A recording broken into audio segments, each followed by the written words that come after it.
नमस्कार, मेरा नाम है कुमैल रिजवी। इस वक्त मैं मौजूद हूं हाथरस में।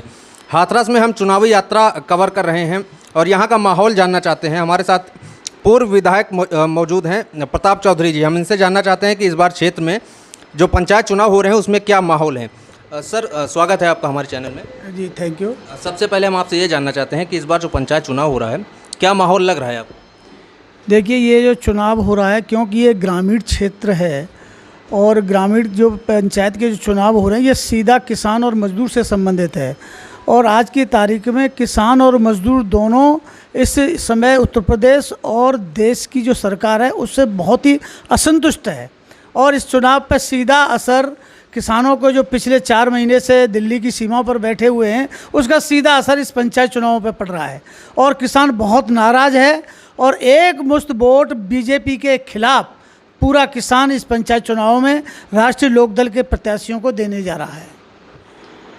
हमारे साथ गिरेन चौधरी जी भी मौजूद हैं, जो मौजूदा ब्लॉक प्रमुख हैं और एमएलए का चुनाव भी लड़ चुके हैं राष्ट्रीय लोकदल से। हम इनसे भी बातचीत करेंगे। ये भी क्षेत्र में टहल रहे हैं। सर, ये बताएं कि क्या लग रहा है आपको इस बार? देखिए, जो पंचायत के चुनाव हो रहे हैं, तो जिला पंचायत के चुनाव हो रहे हैं, ये एक रिहर्सल है। एक जो उत्तर प्रदेश के 2022 में विधानसभा के चुनाव होने जा रहे हैं उसका एक नमूना, जैसे कहते हैं ना, पिक्चर से पहले कोई वो आता है, वो है। और उसमें जो है ये सिद्ध हो जाएगा कि पश्चिम उत्तर प्रदेश में भारतीय जनता पार्टी की बहुत खराब स्थिति है और राष्ट्रीय लोकदल एक विकल्प के रूप में उभरा है। और हमें विश्वास है पश्चिम उत्तर प्रदेश के जितने भी ज़िले हैं उनमें राष्ट्रीय लोकदल के जिला पंचायत सदस्य भारी तादाद में जीतेंगे और सारे ज़िलों में जो जिला पंचायत के अध्यक्ष होंगे वो राष्ट्रीय लोकदल के होंगे। सर, इस बार चुनाव में आप लोग या आपकी पार्टी क्या एजेंडा लेके उतरी है? एजेंडा देखिए, पहले से ही चौधरी चरण सिंह की आदर्श हमारी पार्टी की नीतियाँ रही हैं और हमारा जो मुख्य मुद्दा है या मुख्य सिद्धांत है पार्टी का, वो किसानों की उन्नति है, खेत और खलिहान की उन्नति है। देखिए, हिंदुस्तान कृषि प्रधान राष्ट्र है और 70 से 80% लोग किसान हैं इस देश में और कृषि पर आधारित लोग हैं। अगर किसानों की तरक्की होगी तो निश्चित रूप से हिंदुस्तान की तरक्की होगी। ये चौधरी साहब ने कहा था कि देश के खुशहाली का रास्ता खेत और खलिहानों से होकर निकलता है। अगर देश का किसान खुशहाल होगा तो किसान से रिलेटेड जितने भी उद्योग हैं, चाहे वो मजदूर हो, चाहे छोटा व्यापारी हो, चाहे कोई और हो, वो सारे लोग खुशहाल होंगे और तभी देश खुशहाल होगा। चाहे पूर्व में कांग्रेस की नीतियाँ रही हों, चाहे आज भारतीय जनता पार्टी की नीतियाँ रही हों, ये सारी नीतियाँ, सारी जो सरकारें हैं ये किसान विरोधी सरकारें हैं और किसानों के बारे में सोचने के लिए इनके पास कोई समय नहीं है। भारतीय जनता पार्टी की जो सरकार है वो व्यापारियों की पार्टी है और ये सरकार जो है, जो पिछले 6 साल से केंद्र में सरकार चला रही है, ये जो है पूर्णतः किसान, अभी अपनी आपने देखा होगा 300 रुपये डीएपी का रेट बढ़ा। तो एक दिन में देश आज़ाद हुआ है जब से लेके अब तक डीएपी का रेट एक दिन में किसी भी खाद का इतना रेट नहीं बढ़ा। डीजल और पेट्रोल के दाम बेतहाशा बढ़े। जो 2014 में मोदी जी आए थे तो कहते थे कि पेट्रोल इतने रुपए सस्ता, आज वो सब जुमले हैं। 15 लाख किसानों के खाते में आएंगे, 1 रुपया नहीं आया। किसानों की आमदनी दूनी होगी, कुछ नहीं हुआ। तो हम कहना चाहते हैं, सरकार, प्रदेश की सरकार हो चाहे देश की सरकार हो, इन्होंने सांप्रदायिक सद्भाव खराब किया है। देश के किसानों की स्थिति बदतर हुए।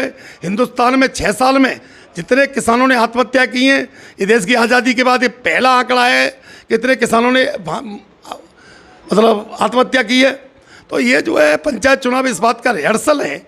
आप देख लेना, भारी तादाद में जो है राष्ट्रीय लोकदल के उम्मीदवार जीतेंगे और एक बदलाव की जो बयार उस उत्तर प्रदेश में बह रही है वो आगे और बढ़ने का काम। आज़ादी के बाद शायद इतना बड़ा किसान आंदोलन भी नहीं हुआ है जो इतने दिनों तक चला हो। आपको क्या लगता है कि किसान, ये सरकार, मौजूदा जो सरकार है, अनदेखी क्यों कर रही है किसानों? देखिए, बाबा साहब ने संविधान बनाया और हिंदुस्तान लोकतांत्रिक राष्ट्र है। कभी सोचा था किसी ने कि जो किसान, भाई किसान आतंकवादी नहीं है, उन्हें आतंकवादी कहा गया। किसान कोई नक्सलवादी नहीं है, उन्हें नक्सलवादी कहा गया। उनके लिए पता नहीं क्या क्या कहा गया, कैसा वैसे नंगे हैं, भूखे हैं, किसी ने कहा फालतू हैं गाँवों में इसलिए आके बैठ गए हैं।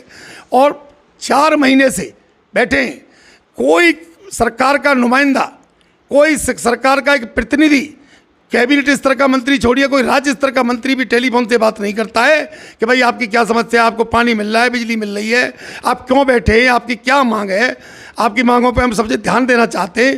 कोई उनका वो नहीं है। उन्होंने कहा भाई इसका तीनों काले कानून को पोस्टपोन करके और आप जो है एक दोबारा से, अभी देखिए 2-3 साल में मोदी जी कह रहे हैं 1.5 साल के लिए पोस्टपोन करते हैं। उन्होंने 2 साल, हमने अखबारों में पढ़ा, टेलीविजन पर सुना, 2 साल के लिए पोस्टपोन करने की तैयार थे वो।